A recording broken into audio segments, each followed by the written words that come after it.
Well guys, it has finally arrived. Sam has finally got himself a mini split in his workshop. This has been the #1 recommendation way back whenever I first was building my workshop and I installed the radiant ceiling heaters into place. I got recommendations of why not mini split, and then when I did another video later on last winter showing the big garage style electric heater, I got more comments. Why not mini split? Well, you should be happy because now is the day. The time has finally arrived. So in this video, I'm going to bring you guys along for the complete installation of a 2-zone mini split, which will have one unit in my big shop and the other in the old.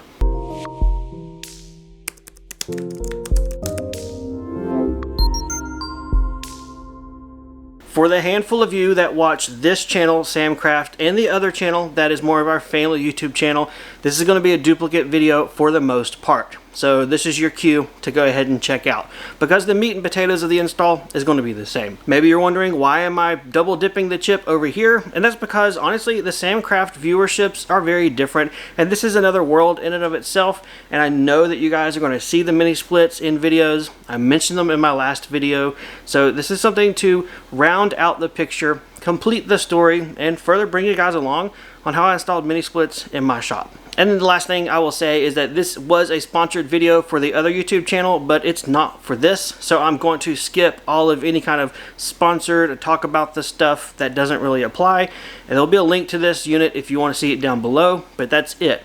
I'm not going to make this about the product, the name brand product. It's more about the mini split technology itself and how it's installed, because honestly, they're all just about the same. The first thing we're going to do is begin mounting the brackets to the wall of the workshop. This is what's going to hold the condenser unit outside. It's a wall mount system. First time I've used it, but I've always liked them, and I'm eager to see how easy it is and how good it works. I'm using some stainless steel lag bolts connected to my impact driver with a socket adapter, and I'm driving this directly into the wall studs.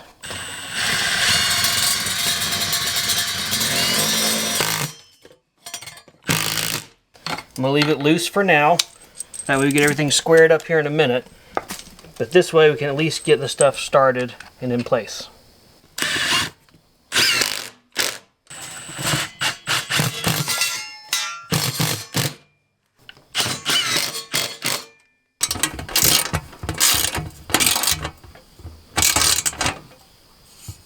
I'm going to purposely pull these brackets over as far as they go, so that this is as wide as possible, because the unit that's going to sit on top of it is going to be wider, and it's just going to help things the best, at least be as stable as possible. Pushing this bracket that way, tighten this. Now I'm going to double check my bracket is plumb. Looks good. Double check here. Good. And there we go. Next thing to do is to put these crossbars, one here, another one here, and that's what the unit is going to sit on and bolt together to next. For now, we're just leaving things finger tight so we can still move this once we get the unit on top of this. So this rubber bushing pad needs to go underneath the foot, but on top of this rail. Once I have all 4 of these done, then I'm going to push this back as far as it will go. I will make sure the rails are parallel, then tighten down these bolts. Then I'll make sure this is parallel and tighten down these bolts. It is all tightened down and mounted. It is not rock solid. I mean, you can push, it wiggles, it is fastened correctly. It's just not rock solid. But I think honestly the movement is from those rubber feet and is going to work well for dampening and isolation of the noise, so you'll kind of hear it inside. So one of the units is going into my larger workshop, but it needs to go on this wall, which right now is nothing but shelves. So I need to Campbell Soup condense these shelves, maximize my space and organization better, but basically clear off some wall space for that indoor unit to go right there, which is on the wall opposite of where we just were outside. And then in here in my old shop, I call it the tiny shop, I need to put the unit on this wall right here, and same kind of system or story, I need to clear space out in here as well. So let's get a little bit of cleaning done, and I'll see you guys when I have room to mount the indoor unit in here and in the other shop. I'm going to mount this indoor mini split unit dead center of this wall on this end of the shop so that it can push the air all the way down the length of my shop. Once I hold the cardboard in place, I'm going to use this sharp pointed awl, put me some tube points here for referencing where the metal bracket will install, but then most importantly, I'm going to put a point here in the center for that hole to be drilled so that it gets drilled in the correct location as well. The number one thing that I want to make sure is I don't put that hole location for all the line set, power, and condensate lines to pass through anywhere where it's going to hit a wall stud. That is the number one thing I'm worried about. I'm not worried about centering the unit on the wall so much as I am avoiding this hole with my wall studs.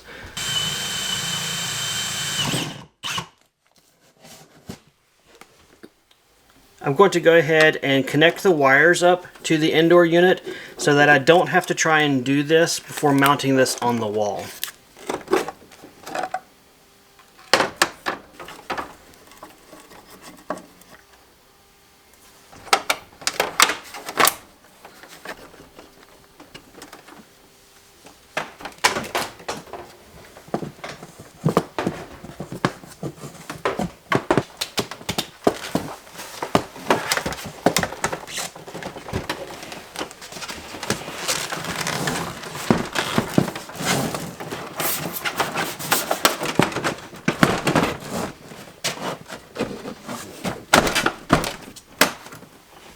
Here in my tiny workshop, I'm going to put the AC unit pretty much straight across from the other.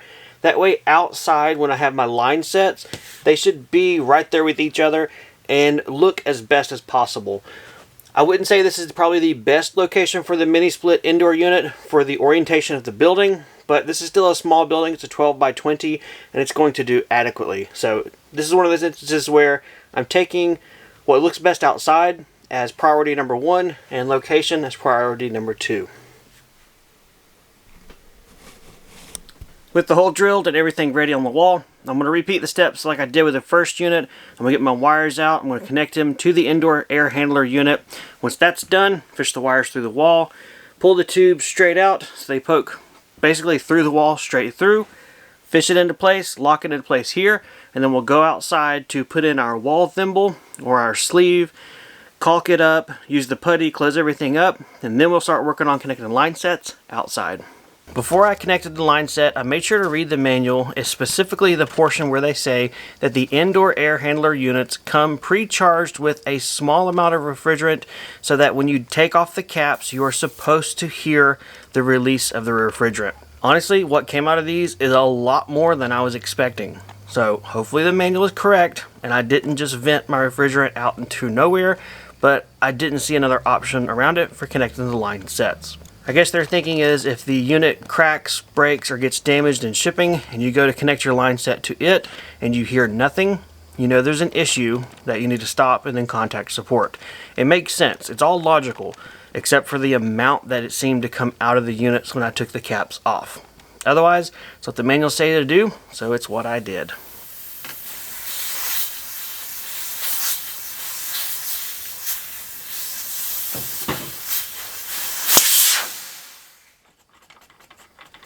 Well, I have my line sets connected up top, and as you can also tell, I'm doing something that may at first appear very weird and doesn't make much sense, but it's actually the best solution I've got. Since I'm connecting the mini split from basically one building to another, I have the option of going down the wall and then across to the outdoor unit, or going across to the other building and down the wall. I chose the higher option so that I can easily walk back and forth underneath here.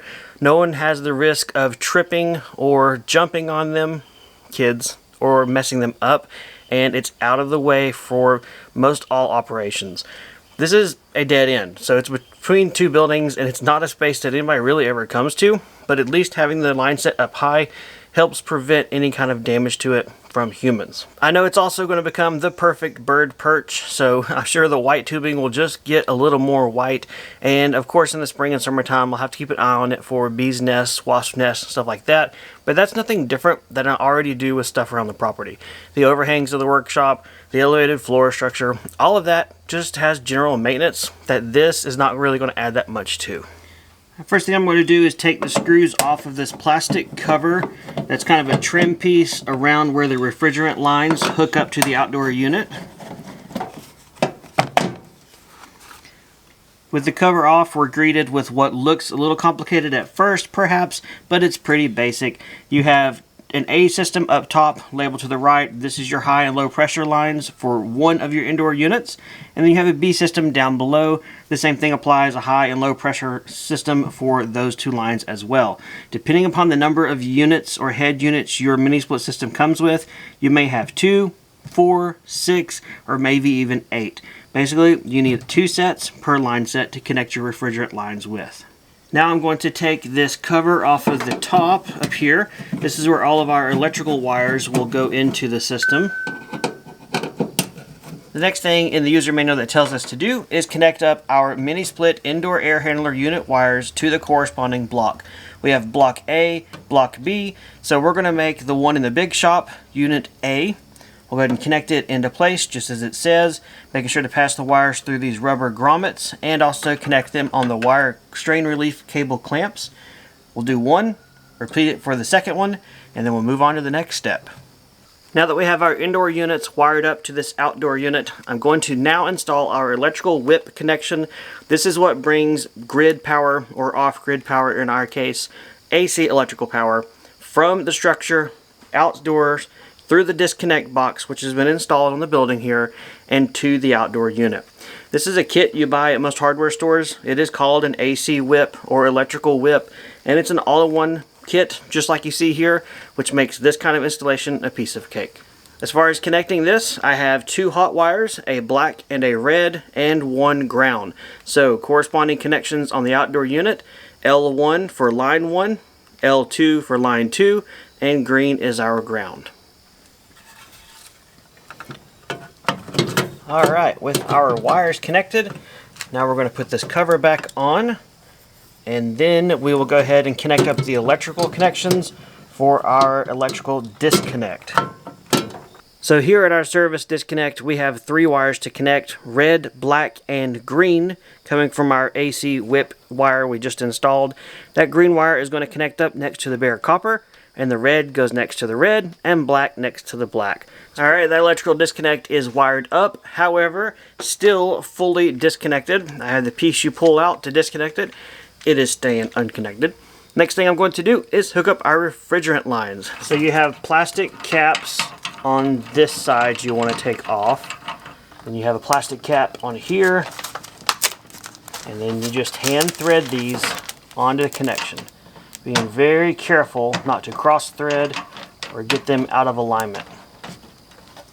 So I'm taking off all of these brass caps because what I'm about to do now is pull a vacuum on the system with my manifold vacuum pump and prepare it to open these valves and release the refrigerant into the whole system. The manual does outline this, however this step is usually when most people will stop and hire a local HVAC company to do this for them. I definitely recommend that if you're not comfortable or just overly ambitious like I am. So the first one I want to pull a vacuum on is going to be system A. So I'm going to thread on my adapter. This is what comes with my vacuum pump. So now this is deviating outside of the kit on the mini split. This is totally different products now. I'm then going to thread up the hose for my manifold gauge. And now we are ready to pull a vacuum. I'm going to turn on my pump and I'm going to watch my gauge here on my low pressure side. I'm going to pull it down to -1, let it run for at least 15 minutes, shut off this valve, turn off the pump, and watch it. I'm watching for any leaks at that point.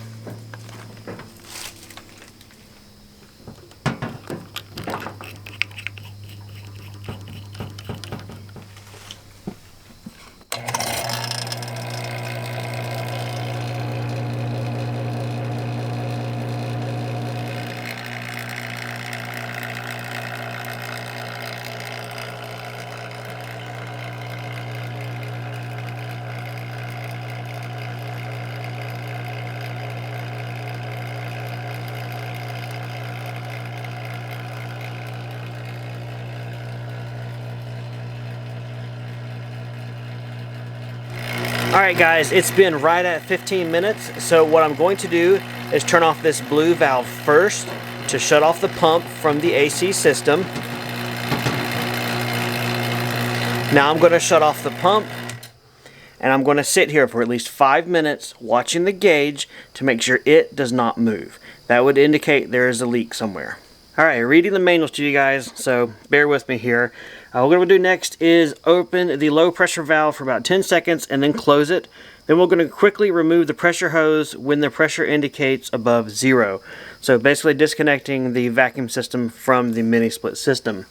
After that, we're going to open the high pressure valve a quarter turn counterclockwise, then press the service port for 3 seconds. We're going to stop, then we're going to check for leaks. I have a bottle of soapy water that I'm going to spray on all the connections, everything down here at the outdoor unit, where my line sets connect, everywhere. And we're going to check for any leaks before we proceed further.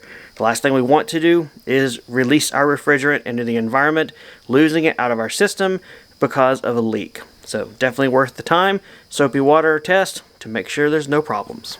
Our next step, now that we have leak tested and found no leaks, or bubbles I guess you would see, we're going to go ahead and open the valves on the side of the units here, then replace the brass caps, and then we're going inside to turn on the power to fire this thing up. So we're going to open the low pressure valve first. Oh, that shouldn't be doing that. I gotta put the cap on.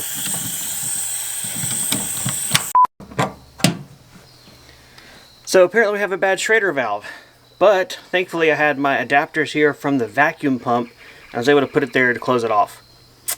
That's not good, but we got it closed at least. So these little adapters may become permanent additions. That stinks. Let's try the second one and be ready with another adapter if I need to close it off as well. Alright, we're going to open up the low pressure valve on system B, and I'm ready with my adapter, which I grabbed because it has an O-ring and its own Schrader valve right here. So hopefully this one doesn't leak.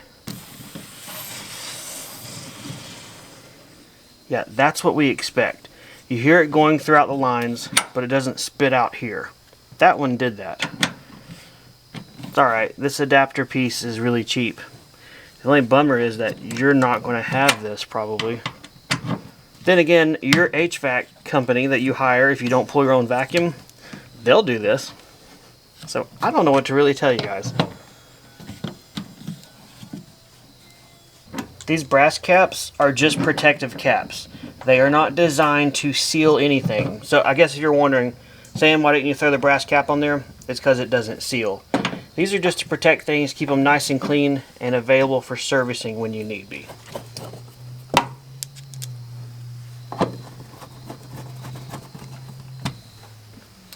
Alright, we're ready to turn on the power end here and hopefully hear some beeps.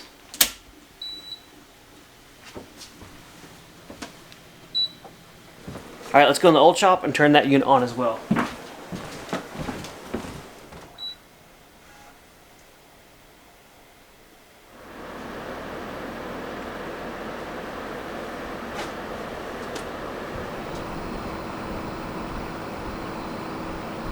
Well, it is on, it is running, and inside it's getting a little bit cooler. It may take it just a little bit to get up to, well, down to temperature, but that's pretty good. I've got some more work to do out here as far as putting our condensate lines, little hoses all the way down, get those attached, go ahead and wrap up all the line sets. So let me do that tonight and some tomorrow, and then I'll check in with you guys tomorrow for a, hey, it's run overnight, good, bad, horrible, and let you guys know. Alright, it's been a couple of days and installation is completely done. As you guys saw from that footage, I've got everything taped up, attached, and pinned securely, I guess, as best as I can do. The line set across the middle, it may look like it's drooping, and you may think, ha ha ha, it's already sagging, Sam. I actually did that on purpose. I put a little bit of a bow in it. That way, as it rains, the rainwater goes to the middle and drips down in the middle. I'm not funneling it towards this building or that one. So that was by choice. Otherwise, I use a good quality white exterior tape to wrap everything up. This is not what you get in the kit with mini splits by any means. This is stuff that I bought just to wrap it up so it looks nice, and hopefully it will stay protected from the elements as much as possible. And there we have it, mini split installation into the world of Samcraft. And I can tell you this much, in the about a month they've really been installed in here, it has been wonderful. I love the fact that I have quiet shops. I mean, honestly, my shop is quiet, and that's what I love. Right now, if you hear any noise, that's coming from the 3D printers across the workshop. No longer am I having a loud window AC unit or a loud garage heater unit. It is now just nice, pretty, quiet mini split stuff. I also love the fact that this is connected to an app on my phone, so if I'm in the house and I wonder, did I adjust the heat or air conditioner, I can check it remotely. That's super handy. It's also nice to be able to either warm up or cool down the shop depending upon the seasonality, if I want to do that before I get in the space. But honestly, these things are so efficient, especially compared to window ACs or electric heaters, that I just set them in automatic mode to a certain temperature, and that's it. They run great. They run fantastic, and they are so much more efficient than the other solutions I had. Well guys, if you got any questions or comments, feel free to leave them down below. Hopefully you enjoyed this video. Again, yes, it was an educational, more DIY install style of video, but hopefully you enjoyed it all the same. Take care as always. I'll see you guys next time in the workshop.